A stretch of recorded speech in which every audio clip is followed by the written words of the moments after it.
Dahil sa malakas sa hangin, mabilis na kumalat ang apoy sa isang compound ng mga informal settlers sa Navotas City. Bukod sa mga bahay na damay din ang ilang nakaparadang sasakyan. Narito ang unang balita ni Jay Sabale live. Jay! Iban, sa mga oras nga na ito ay nasusunog pa rin itong compound sa may Navotas Fishport, particular sa may Market 3. Nagsimula ang sunog bago mag alas 4 na madaling araw kanina. Nadamay na rin ang isang compound na nagsisilbing paradahan ng mga heavy equipment ng Fishport. Nakaparada rito ang mga truck, bulldozer at iba pang malalaking sasakyan. Mabilis na kumalat ang apoy dahil na rin sa malakas na ihip ng hangin. Kaya makikitang talagang naglalagablab ang apoy at balot na usok ang paligid. Mailang pagsabog rin ang naganap. Ngayon ay nasa Task Force Charlie pa. Ibig sabihin hindi bababa.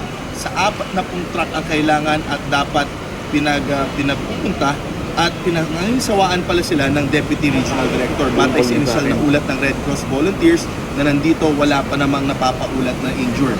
So ipapakita lang natin sa inyo kanina, ito yung mismo compound ng mga informal settlers kung saan nanggaling nga yung malakas na apoy. Sa ngayon, sa initial report, wala pa silang clue kung saan kaya nagsimula ito. At ayon naman dun sa mga nakausap natin, maaaring abot daw sa 1,000 pamilya ang nakatira rito. So ganun kalawak yung area na nasunog. At katulad ng sinabi natin kanina, dahil nga sa malakas na ihip ng hangin, mabilis na kumalat at lumaki yung mismong apoy. So patuloy nating babantayan yung mismong sitwasyon dito sa sunog na nagaganap sa Navotas. Ivan? Jay, ang laki ng sunog. Anong alarma na ba yan? Ang pinakahuling binato nila sa radyo, Task Force Charlie. So ibig sabihin, hindi bababa sa 40 fire trucks ang dapat naririto.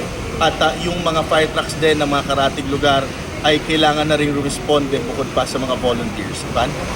Okay, patuloy po natin babantayan ang nagaganap na sunog na yan. Maraming salamat, Jay Sabale.